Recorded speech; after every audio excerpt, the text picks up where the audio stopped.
Assalamualaikum warahmatullahi wabarakatuh. Berjumpa lagi bersama saya dalam seri bagaimana mengembangkan sistem pembelajaran daring atau online learning. Bapak Ibu sekalian, di video kali ini kita akan coba sharing tentang bagian-bagian atau mengenal lebih dalam tentang Moodle. Moodle pada dasarnya adalah aplikasi open source yang Bapak Ibu bisa download secara gratis, bisa install secara gratis, bisa gunakan secara gratis dan seterusnya. Bapak Ibu bisa meng-custom Moodle Bapak Ibu sendiri. Kemudian juga Bapak Ibu bisa melakukan apa saja sesuai dengan yang diinginkan, sehingga walaupun ada dua orang yang menggunakan Moodle, sama-sama menggunakan Moodle, tapi tidak akan terlihat sama. Itu akan tergantung pada kreativitas ataupun kemampuan dari bagian IT yang mengerjakan. Nah, pada dasarnya Moodle itu hanya ibaratnya backbone dasar daripada aplikasinya. Namun nanti ketika dalam pengembangan bisa kita tambahkan dengan yang sering disebut dengan plugin. Kemudian kita bisa custom management dan lain sebagainya. Langsung saja pada kesempatan kali ini kita akan memberikan contoh dengan menggunakan salah satu aplikasi yang sudah dikembangkan, yaitu dalam hal ini saya akan menggunakan AKS. Oke, tinggal kita masuk ke dalam domainnya, kemudian masuk ke AKS. Nah, ini adalah salah satu tampilan ya, salah satu model tampilan yang bisa kita gunakan. Pada dasarnya tampilan untuk Moodle itu sangat banyak, dan itu akan tergantung pada template yang dipilih nanti untuk model tampilannya. Ini salah satunya model yang kita gunakan. Oke, yang pertama kita login dulu supaya kita bisa membuka. Ya. Ini adalah bagian home ya, bagian depan dari aplikasi Moodle yang akan kita coba. Namun yang penting di sini kita harus melihat bagian-bagian, kemudian apa saja yang harus kita perhatikan. Kalau kita membahas semua bagian ya memang tidak akan cukup untuk dalam satu video. Sehingga pada kesempatan kali ini saya akan coba membahas tools atau bagian-bagian yang sering digunakan ataupun penting untuk kita ketahui ketika kita mengembangkan pembelajaran daring ini. Sebenarnya semua bagiannya penting, tapi tidak istilahnya saya akan menjelaskan yang dasar-dasar saja, cukup untuk kita melakukan pengembangan sistem.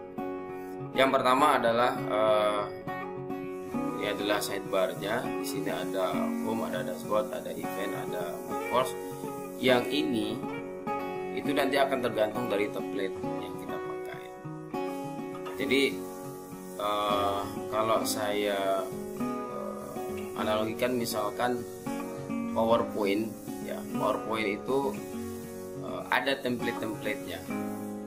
Nah, kalau kita tidak menggunakan template, biasanya blank atau kosong, nanti itu akan standar, template standar namanya. Begitu juga Moodle itu memiliki template-template tertentu. Ada templatenya namanya template edukasi ya. Jadi dia akan disesuaikan dengan edukasi. Ada juga template nanti namanya adalah templatenya nama blog, maka dia akan mirip tampilnya dengan blog dan lain sebagainya.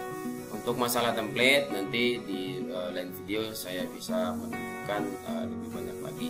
Pada intinya yang ingin saya jelaskan adalah tampilan yang kita lihat di sini itu tergantung pada template yang kita pilih. Oke. Nah, jadi bagi Bapak Ibu yang nantinya sudah mendownload kemudian install Moodle-nya dalam servernya, kemudian tidak seperti ini, maka jangan kaget, karena kalau baru install itu memang akan keluar model dasar saja. Nanti bisa Bapak Ibu pilih. Seperti website itu banyak modelnya, itu adalah template-template yang berbeda.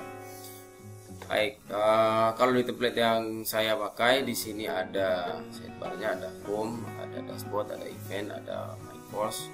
Nanti ini sebenarnya bisa di-edit, bisa ditambah dan lain sebagainya. Itu yang penting. Yang pertama, home ini adalah keseluruhan tentunya, ini adalah tampilan depan. Kemudian dashboard, dashboard ini nanti bermanfaat untuk bagi guru ataupun bagi siswa. Kalau guru ataupun teacher di dalam apa namanya modul ini ya, maka nanti ketika dia klik dashboard itu adalah akan muncul mata ajar yang dia ajarkan saja, jadi tidak akan terganggu dengan mata ajar yang lain. Itu di dalam sebuah sekolah kalau mengembangkan e-learning, maka semua guru akan apa namanya membuat konten ataupun kelasnya di sini.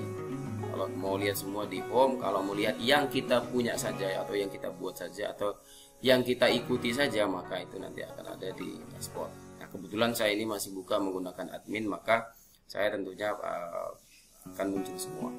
Kemudian ada event, ini kita bisa membuat jadwal ya, scheduling untuk kuliahan. Kemudian my course ini adalah untuk melihat semua kursus atau melihat semua mata kuliah yang ada. Oke. Kemudian di sebelah sini ada tanda gear. Nah, ini adalah tanda umum ya untuk setting ya. Kalau kita mau melakukan pengeditan dan lain sebagainya, tandanya umum seperti ini. Ya. Kalau kita klik maka dia akan muncul ada tool editing on, edit setting, filter, backup, restore dan seterusnya. Ini juga bisa di more supaya muncul lebih banyak.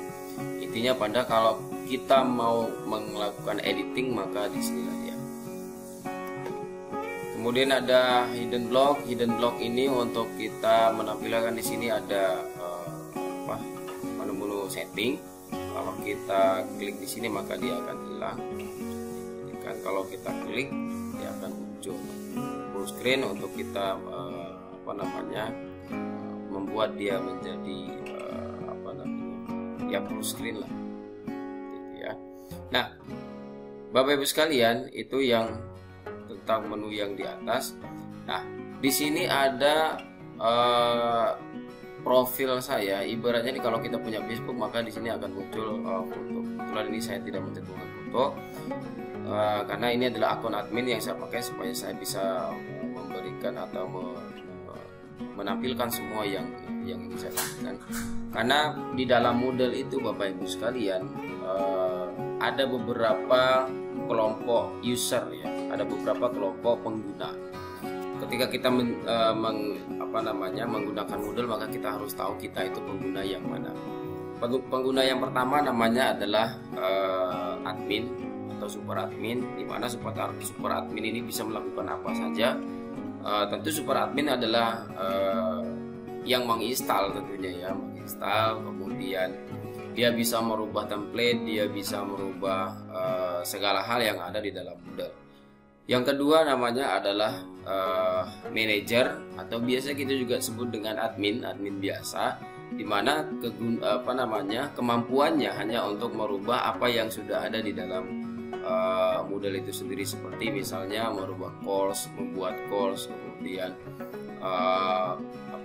merubah warna, bisa juga merubah tampilan tapi tidak untuk menginput template dan lain sebagainya. Yang selanjutnya namanya adalah manager ataupun teacher ya, itu satu level. Manager atau teacher itu kekuasaannya atau kemampuannya di sana hanya dapat memanage course atau dapat merubah course atau konten yang sudah ada. Kemudian yang terakhir itu adalah student ya. Student itu hanya bisa membaca, hanya bisa belajar, hanya bisa mendownload kalau diizinkan mendownload dan lain sebagainya. Nah, sebenarnya ada juga namanya guest ya, ada namanya guest, di mana guest itu kalau ada orang lain yang tidak memiliki account ya, tidak memiliki account, kemudian dia ingin melihat-lihat, maka dia bisa menggunakan guest atau tamu. Dalam hal ini dia hanya bisa melihat sekilas apa yang kita kasih lihat saja. Itu Bapak Ibu sekalian untuk kelompok user atau kelompok pengguna yang ada. Sehingga nanti ketika Bapak Ibu mau melakukan manajemen ataupun editing, Bapak Ibu harus perhatikan Bapak Ibu masuk menggunakan akun yang level apa. Kalau levelnya level teacher, ya jangan berharap bisa ngedit template dan lain sebagainya. Kalau levelnya student apalagi jangan berharap bisa ngedit gitu kan, hanya bisa membaca dan lain sebagainya. Nah, kemudian itulah di sini, karena di sini admin user, maka saya bisa melakukan apa saja. Ini adalah profil kita. Kalau kita klik di sini akan muncul dashboard, view profile, edit profile, grade, kemudian preference, kalender dan lain sebagainya. Bagi user yang berbeda maka ini akan berbeda juga munculnya.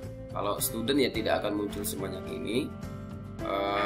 Kalau teacher ya juga mungkin akan berbeda. Nah, yang selanjutnya adalah di bagian sini ada navigasi, ya, navigasi. Nah, navigasi ini ada dua kelompok sebenarnya. Yang pertama adalah administrator. Kemudian yang pertama administrator, yang kedua adalah sistem administration. Ya. Apa bedanya? Kalau administrator ini adalah untuk kita editing apa yang muncul di sini. Ya.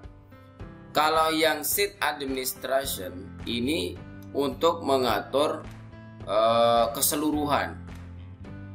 Contoh, perhatikan bedanya di sini ada front page, ada turn on editing, ini untuk kita mulai mengedit ya. Tentu kalau kita klik turn on editing maka yang kita akan edit adalah tampilan depan nih. Kemudian edit setting ya tentu akan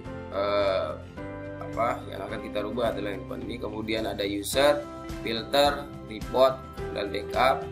Kemudian ada restore dan kemudian question bank. Nah, untuk administrasi navigasi untuk administrasi ini biasanya kita menggunakan di dalam course. Nanti kita akan contohkan di dalam course. Kemudian kalau untuk sheet administrasi ini untuk keseluruhan. Kalau kita perhatikan banyak sekali ya. Yang pertama di sini kita bisa notifikasi, artinya bagaimana kita memanajemen notifikasi, apakah ketika orang masuk apakah ada pop up dan lain sebagainya. Kemudian ada registrasi, bagaimana user itu bisa beregistrasi, aturan-aturannya di situ seperti apa. Kemudian model service, di sini tentang servisnya. Kemudian feedback setting. Kemudian advanced feature, di sini user, kita bisa melihat siapa saja sih yang berada di dalam sistem e-learning ini. Kemudian di sini ada course, apa saja sih mata kuliah yang sudah ada, apa saja sih mata ajar yang sudah ada. Kemudian grade, ini kita bisa melihat grade setiap kelas itu seperti apa dan seterusnya. Ini banyak sekali, kalau kita mau bahas tidak akan cukup untuk satu video. Nah, baik, itu adalah bagian-bagian yang perlu kita ketahui. Kemudian di sini juga bisa Bapak Ibu rubah mau pakai bahasa Inggris atau pakai bahasa Indonesia. Kalau saya biasanya pakai bahasa Inggris karena terbiasa. Mungkin kalau dirubah ke bahasa Indonesia bisa saja tinggal klik bahasa Indonesia, maka settingannya akan bahasa Indonesia. Tapi saya sering bingung menggunakan bahasa Indonesia, bahasa-bahasanya tidak lazim di dalam sistem, maka saya sering menggunakan bahasa Inggris. Contoh di sini, hidupkan mode ubah pengaturan pengguna dan seterusnya. Tapi ada beberapa bahasa yang nantinya saya tidak paham, sehingga saya lebih suka menggunakan yang bahasa Inggris karena kebiasaan kita juga di dalam HP menggunakan bahasa Inggris. Jadi setting ya. Kalau bahasa Indonesia pengaturan dan sebagainya. Itu Bapak Ibu sekalian untuk kita terkait dengan model ini. Nah, yang perlu juga untuk saya sampaikan bahwa apa yang muncul di depan ini itu kita atur sendiri ya. Contohnya di sini ini ada 7 konten yang muncul, nanti akan bertambah di sini dengan bertambahnya course yang saya lagi buat ini. Maka di sini nanti akan bertambah 1. Kalau ingin melihat semua course maka kita bisa klik all course. Tentu ini akan tergantung kepada template atau model desain yang kita lakukan. Ini kalau kita ke all course ada dua kategori besar, yaitu materi pokok kemudian kompetensi teknis. Kalau kita klik maka di sini ada administrasi, ada regulasi dan lain sebagainya. Ini adalah course-nya. Kemudian ini ada course kompetensi, ada SMP, isinya apa saja, seni budaya, ilmu pengetahuan sosial dan lain sebagainya. SMA isinya apa saja, ini dia isinya. SMK isinya apa saja, ini sudah ada. Jadi ini semua adalah course-course-nya, kita buatkan kategori. Istilahnya kalau di dalam kalau universitas namanya fakultas-fakultas apa, mata kuliahnya apa. Kalau di sekolah kan tidak pakai fakultas ya. Jadi kalau di sekolah ya sudah kelas 1 apa, kelas 2 apa saja materinya, kelas 3 apa saja. Jadi intinya di sini kita bisa melakukan pengelompokan untuk course. Untuk yang muncul di home itu adalah yang kita batasi saja. Bisa saja kita munculkan di depan ini semua course atau semua konten yang ada juga bisa. Maka itu saya bilang tadi tergantung dari manajemen kita. Baik Bapak Ibu sekalian, itu untuk pertama dasar untuk mengenal alat-alat yang ada ya. Jadi tinggal kita pakai. Di video berikutnya kita akan coba menggunakan alat-alat yang ada, yaitu dasar-dasarnya apa saja. Tentu kita akan mulai nanti dari kalau kita mau buat kelas ya tentu kita harus buat kelasnya dulu. Kalau kita mau buat satu mata kuliah atau mata ajar, maka kita mulai nanti dari membuat kelas. Setelah kita membuat kelas, maka kita membuat aturan di dalam kelas ataupun waktu ataupun scheduling kalau dia merupakan course yang berschedule, atau kita juga free kan bisa dipelajari kapan saja juga nggak masalah. Artinya bahwa nanti setelah kita membuat kelas maka kita akan memanage. Selanjutnya kita akan menginput konten. Nanti kita akan coba beberapa konten yang berbeda. Kemudian kita akan membuat bahan evaluasi atau tes. Nanti kita coba beberapa model tes yang bisa kita lakukan. Dan yang terakhir adalah nanti kita finishing strategi. Finishing strategi itu saya sering sebutnya sebagai manajemen course ya. Manajemen course itu dalam artian kita harus membuat alur atau model siswa ataupun mahasiswa yang belajar di dalam course kita nanti. Ada beberapa model Bapak Ibu sekalian. Yang pertama ini model umum. Yang pertama adalah kita bebaskan orang belajar ya. Tentu ini nanti akan kombinasi dengan strategi. Ini yang disebut dengan strategi belajar yang kita berikan. Kita bisa memberikan kebebasan mereka untuk belajar apa saja, mulai dari mana saja, mulai dari konten mana saja, depan, belakang dan seterusnya. Ada kalanya juga kita bisa mengatur mereka harus belajar apa dulu baru apa ya.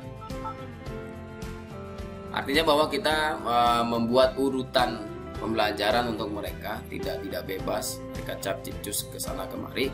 Kemudian juga ada istilahnya nanti penugasan khusus yang nantinya mereka harus lakukan baru bisa melanjutkan konten-konten yang ada. Nah, itu nanti kita akan bahas satu persatu setelah kita membuat, sekalian kita praktek bagaimana melakukan hal-hal tersebut. Terima kasih, sampai jumpa di video berikutnya. Assalamualaikum warahmatullahi wabarakatuh.